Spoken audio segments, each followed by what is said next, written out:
So these are all the basic camera and framing shots. These are the basic things. So what I'm going to do, I'm going to pull out my camera and give you little examples as well. I'm sorry, I apologise to the people that already know how to use cameras, but I'm actually going to do this for the people that are just learning as well, okay? So I'm going to show you a little bit about my kit as well. And as I mentioned just before, these are basic camera framing and camera shots, the pans, the tilts and the zooms. But as I mentioned before, I actually really like letting the camera sit there and tell the story. And I only use these other pan, tilts and zooms if I have to, if I need some sort of creative element to make it visually more appealing. Okay? And the good thing about that is that you don't have to, the more movement is really more avenue to make a mistake or mess things up. So the less movement, the better, I reckon. But you do need to add elements of panning, tilting and zooming if there's nothing exciting going on and you need to create some movement. Okay? So what I've got here is my little travel kit that I travel around with, okay? So a very simple kit can deal with a fairly, you need a decent tripod, okay? Don't get a cheap one because they're not stable and they just don't work. So this Manfrotto one is probably one of the best value ones. I can't remember how much I paid for it, but I've had it for almost 10 years. All right, it's a bit bashed around, I've run over it, I've done a few little things to it, but it's still going strong, okay? So I actually lost one of the elements that locks in the base plate, so I just put a screw in there and I just carry a little screwdriver with me. So I'd like to get another one at some stage, but it does the job for me at the moment, okay? So this is my travel kit. I've got another kit that's more solid and I can use around here. It's a Millet tripod. But essentially, it's you can get carbon fibre ones or aluminium ones. This is an aluminium with a bit of a rubber here for grip, and it extends out to 3 lengths, just like that, nice and easy. And it also shoots up and down, so I can do standing interviews with quite a bit of height. Okay. Now, one of the key things and the key differences between a tripod that's used for video and a tripod that's used for photography is that we've got this thing called a fluid head, okay? And now a fluid head means it's got fluid motion. So if you can see just that little motion that I'm doing at the moment, it's nice and fluid because it's got some sort of little oil or a gel substance in it which makes it work really well. Okay, that is to help you with your pans, your tilts, and not necessarily your zooms because that comes with an action on the camera. So that's just a nice simple tripod if you haven't got one. If you buy a cheap one, they might not necessarily have all these functions for you. All right, so if you're serious about video journalism, I invest in one. I think they're around $100 or so. You can even buy the tripod and the head separately, so if you want a smaller head or a bigger head. Now the bigger heads are better for heavier cameras, but I just bought a nice simple one. This is called a 700 RC2 for in case you're looking back at this video and you want something similar. I bought it because it's a very small head so that it's easy to cart around. So I can chuck it on a plane and or my shoulder, and it's not hard to cart around if you're doing a lot of work. Okay? So this has been around the world with me. Now, I used to use a Sony camera, just a video camera, and I had 2 of them. I had a very little one, which I made a whole documentary with, and I had one of the bigger ones, which is similar to this Z3s or the Z7s that was on there before. But I don't use them anymore. I actually use a DSLR, which is basically a stills camera that has a video function. Okay. Why do I do that? Because it's got excellent quality pictures. Very, very good quality. It's very compact. And I can also take photos with it. All right, so that's what I use at the moment.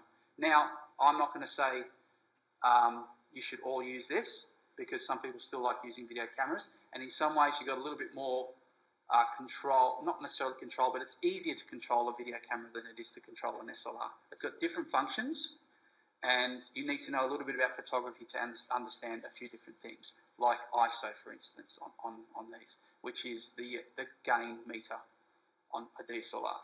So I've just got a Canon 60D, and the reason I bought this is because it's got a flip-out screen.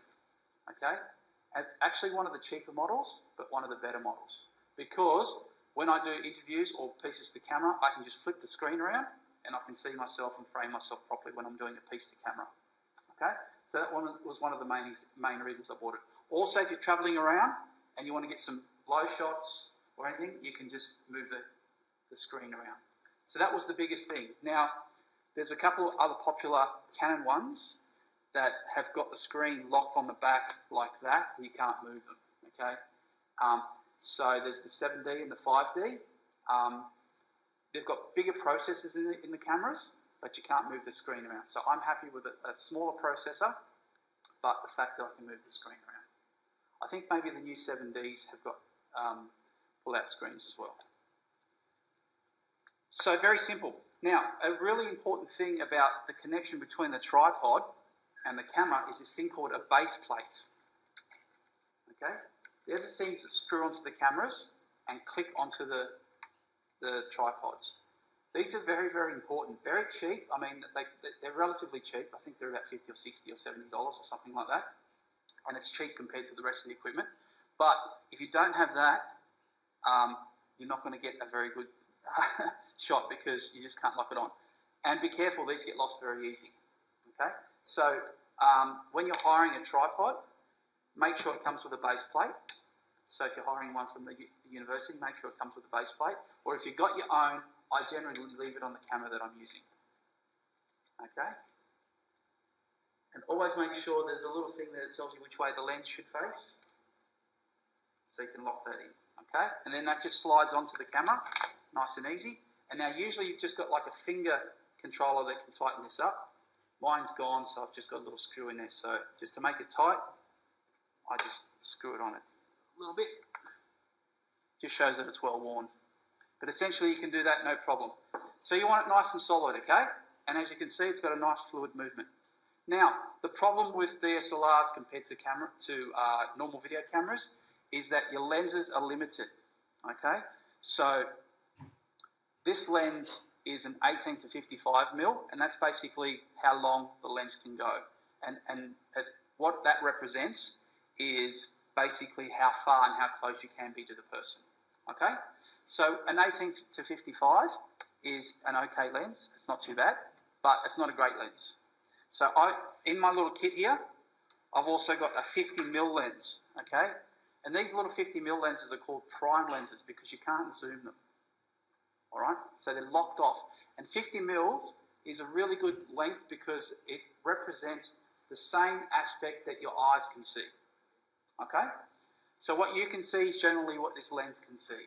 Now, an 18 to 55 can bring the subject a lot closer because it gives you that 18 to 50 zoom. Now, again, there's the thing with DSLRs and normal video cameras is how many f-stops they've got. Now, f-stops is how much you close the lens, so which allows light in. Now, these ones here have got a 1.8 f-stop, so it allows a lot of light in, which means the lens is quite open. Now, this one is not so good because they've got a 3.5 to a 5.6 lens. So the iris is a lot more closed and it doesn't allow as much light in. And the longer you go on the lens, the more it closes. So as we're talking before about light, how important light is, if you've got this lens here, it doesn't work so good inside or dark conditions. So the more aperture you can open, which is the smaller the numbers, the more that the aperture opens, the more light you can let in, and the better your picture will be. So this 1.8 lens is much better inside, and this is what I use for my interviews. Okay, easy to change around. I just press my button, flick it straight on and off. I change the cap, and there's little colours that match on there, so you can just flick them on nice and easy. So it's ready to go now, okay? Now, the only problem with this, I can't zoom in on anything, and I can't zoom out. So what one of my teachers said is basically use your legs as a zoom. So you can walk up to a subject and walk away, okay? So that's basically my kit. Now, I can get away with just putting that into that little container there. And this little case here has a few other things that I like to cart around. Okay, so what we need here, we need spares. We need like little media cards as well. So this uses SD cards. So in this little zipper here, I've got a variety of SD cards. Okay, this is the media that everything gets recorded onto. Nice and simple. These ones are 32 gigabyte ones, and they've got a transfer rate of 45 megabits per second. Okay, and that's what I use for a minimum. Now these again are a few years old, so there's better ones out now. So they've got double the rating and double the speed, but these do pretty good for me. I get about 2 hours of footage out of each one. So I've got 4 of them with me, so I get 8 hours of footage if I want. I've got plenty more at home, but that's all I have, what I carry around. So in that same pocket, I've got 2 batteries, okay, and there's one in the camera, so I've always got 3 batteries with me. Now batteries are really, really important. And I've only ever been caught out once with flat batteries, but I can tell you now it's very, very embarrassing. And if you're doing a paid job, you just don't get paid. And you get a bad name, so people remember that. So always make sure your batteries are charged. And there's a little system here on these Canon batteries where they've got a little cap on them, and you can. There's a little battery insignia there, and I keep it on the blue one if the battery's good, and I flick it around to the black if the battery's flat and it needs charging. Okay. When you film, how long do you get out of a battery? I've never actually tested it, but you get at least 2 or 3 hours out of the DSLR battery. Yeah. So I've got a full day's filming with 3 batteries and 4 SD cards. I just asked that because as a photographer, if I'm travelling for 2 weeks or less, I never take a second battery because I always get 2 weeks of my second day. Okay, great. So just for the video recording, a comment was made that you need to know how long your batteries last for because you get 2 weeks out of a battery for stills photography. Yeah. Okay, great. Video chews them up a lot quicker. Yeah, that's what I'm asking. Yeah. So I reckon you only get 2 or 3 hours out of them. Yeah. Yeah?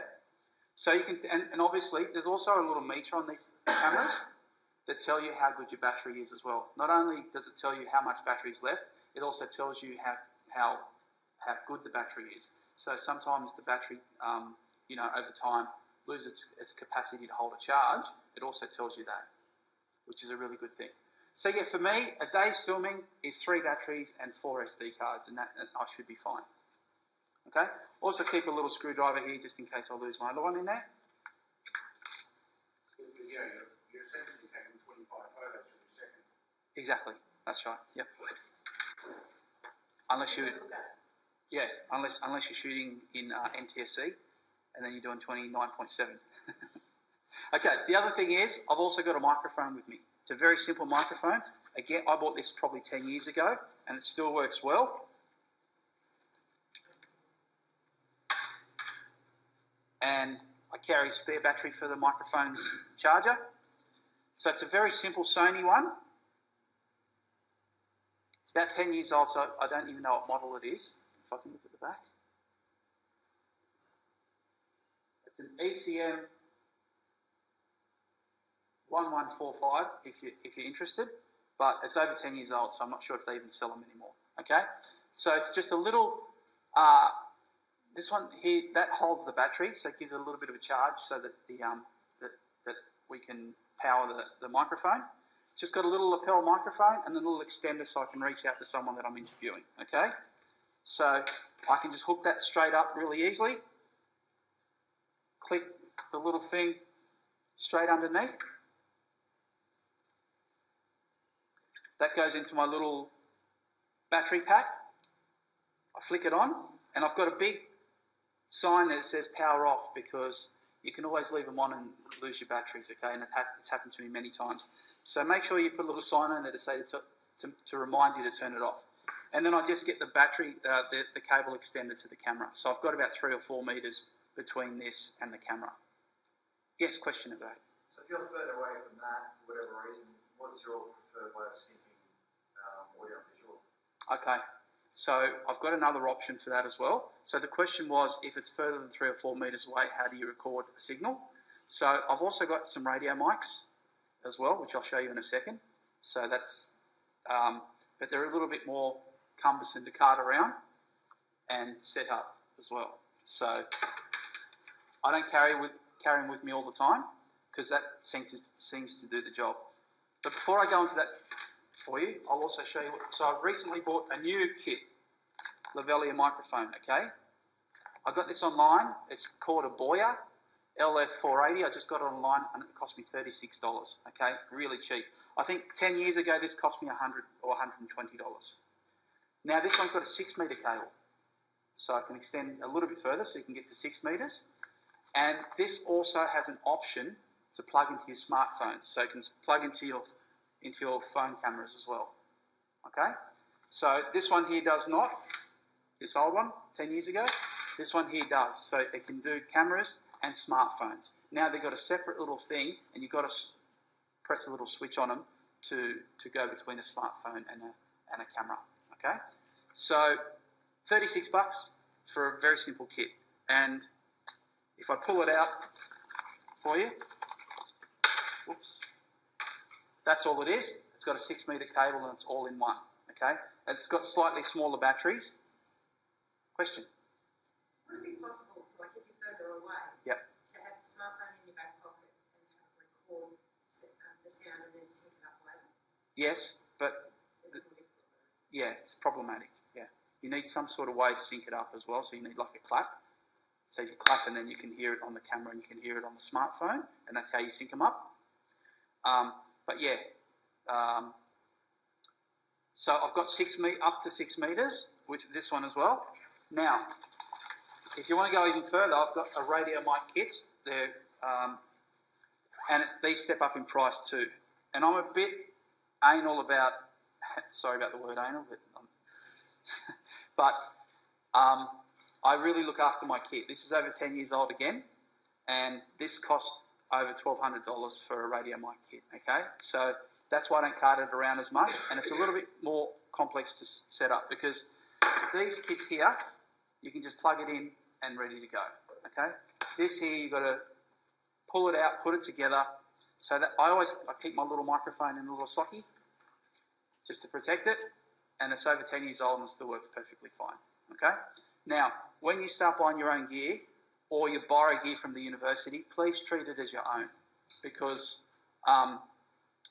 they're all really expensive things, and by not looking after them, they're ruined, and not only is it bad when you get to a job and your microphone doesn't work because someone stepped on it or the cable doesn't work because it got pulled out, it's also very expensive to replace. So I keep things in little sockets so they don't get wrecked. I keep them in a little case. I even I always keep spare batteries. So I've got spare batteries here as well. And I use the best batteries. Don't use cheap ones. Okay, I use, what are these ones? These are Energizer ones. Energizer, Duracell. Please use a good brand because they last so much longer. Don't use cheap stuff that die on you on the job. It's just not worth it. Okay? What about rechargeable batteries? Terrible. Okay, they're terrible. They just don't last. I tried them for a little while. So, for instance, just an example, this might last you 10 hours. A rechargeable battery might last you half an hour.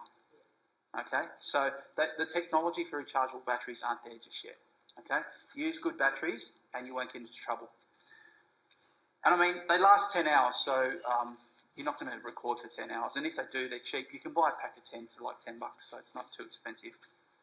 Okay, again, I'm pretty pedantic about how I look after my kit, and I just made my own little bubble wrap and tape protector, and I've even made a protector for the aerial, okay, the antenna.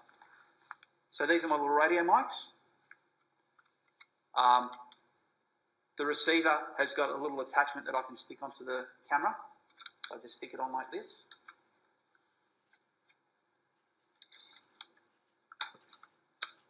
Okay. Locked on. And the transmitter, same thing. and that's what goes on the person, and you hook up the microphone, and you're ready to go, and then a cable goes into the camera. So yeah, it doesn't take too long, but it takes a little bit longer than just these easy ones that you can set up. But very good, really good sound, very professional, and I mean you can get. I've never done more than say 20 or 30 meters away, but I reckon they can get. Well, put it this way, okay? I did a documentary with Ray Martin about 10 years ago, and we were at the Sydney Football Stadium in Sydney, and we did all the presentation and everything. He still had the radio microphone, and he went into the toilets at the back of the shed, and we could hear him on the speakers. That's very naked gun. Yeah, well, that's right. Yeah, but it actually happened, and we were just like, ooh. So that's how. So we must have been at least 100 metres away and through buildings, and it still received the signal. So these are excellent if you're serious and you're doing really good stuff, or if you've got a reporter a long way away. These radio mics are excellent, but they do cost about $1,200 compared to $36 for something nice and simple. Okay, and this $36 one works with your phone, which is a really easy thing to do. Okay, so that's my really easy travel kit. Okay, now I've got this bag full of goodies. All right, now this bag contains a lot of good stuff. And I guess this bag's not too hard to cart around as well, so it's just nice and easy. That's it, I'm a travelling journalist, video journalist, okay? Now, what my bag has is all the extra grunty stuff I need if I'm out for a long haul. So, I've got an extra light, okay? This is off my Sony that I initially bought. And the thing is, I bought, so this is a little Sony light that came with my video camera. Really, really good lights. And okay, the battery must be flat on this one. But they can stick on top of the camera as well, all right? The funny thing is, well, it's not so funny, is that I bought a nice little Sony camera, or a little kit, and it cost me about $12,000. About 12 or 13 years ago, and now you can get a similar kit for about $3,000 or $4,000. Okay, so if you want a really professional kit. But in saying that, this camera, I think the 60Ds, I don't know what the price is at the moment. They're under $1,000. Okay, the lenses are a little bit more expensive, but this prime lens was 120, I think, and it actually comes with an 18 to 35mm lens as a kit as well. Now, if you want to go up, so that was my light. And I keep all the other stuff on here, so battery chargers,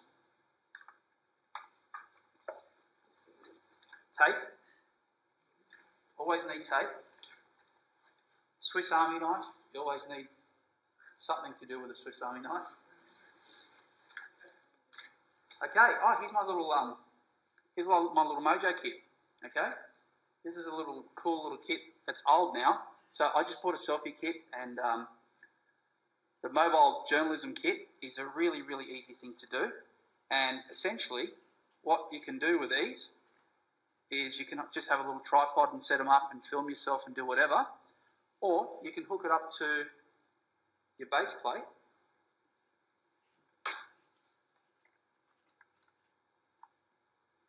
You won't need a screwdriver if you don't wreck your gear.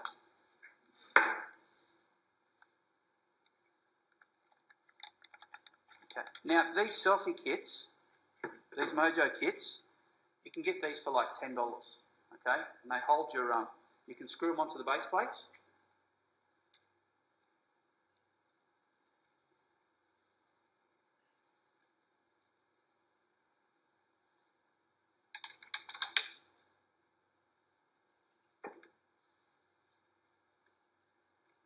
Okay, just grab your phone.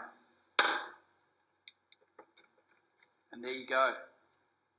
All right, you've got yourself a camera that you can pan, you can tilt, but unfortunately you can't zoom. So it's like having a prime lens on it. Okay, then you get your little radio mic, you plug it in, and you can do your interviews. And you can just adjust that to the person's eye level, and we're going to do this in the class today. Okay, you stick behind it like this, and let me see if I can record you guys. Wrong way.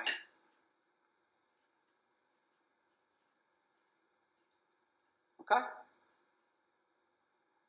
Pretty cool? It's recording me. Why is that? I'll just turn it on selfie.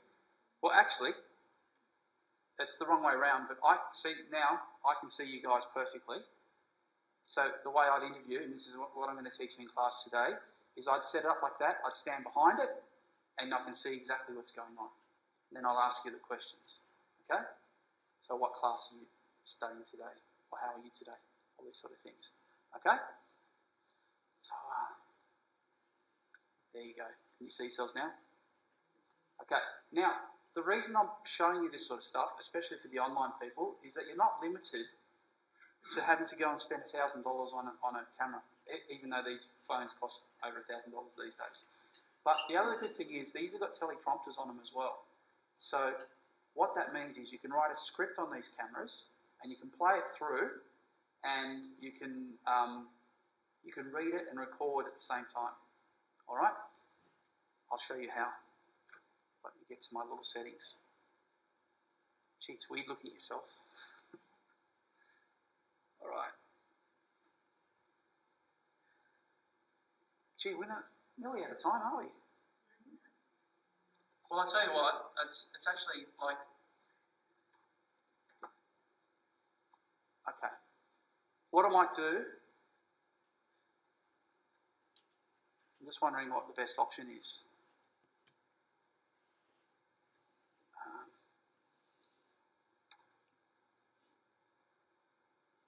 Okay, I'm just going to show you the teleprompter. Yes. All right. So, basically, see how the writing's down the side there? You just press start. And it scrolls down and it records, so you can start recording there as well.